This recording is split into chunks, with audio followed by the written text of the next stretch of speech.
বিসমিল্লাহির রহমানির রহিম। আসসালামু আলাইকুম।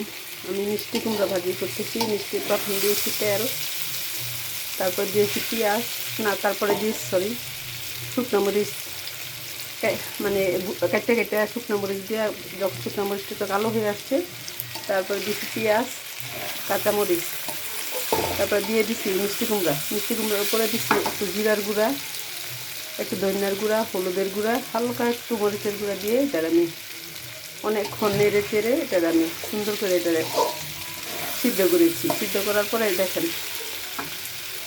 তারপরে আমি এটা হালকা একটু চিনি দিচ্ছি। যদি কেউ মনে করে চিনি খাবে না, তো এটা অপশনাল, নাও দিতে পারে। আমার এটা প্রায় হয়ে আসছে। আমি এখন দেবো ধনিয়া পাতা।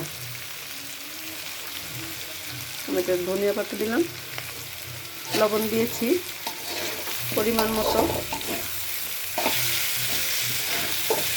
এটা আমি কিছুক্ষণ নেড়ে চেড়ে নামিয়ে ফেলবো।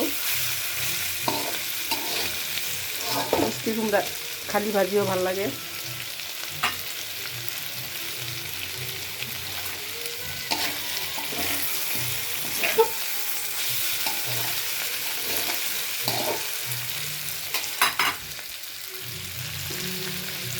আমার এটা হয়ে আসছে, আমি এটা এখন নামিয়ে নিব।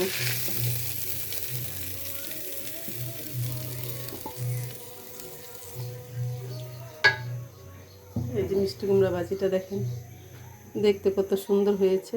এইভাবে সবাই মিষ্টি কুমড়া ভাজি করে খাবেন। সবাইকে ধন্যবাদ। আসসালামু আলাইকুম। ভালো থাকবেন।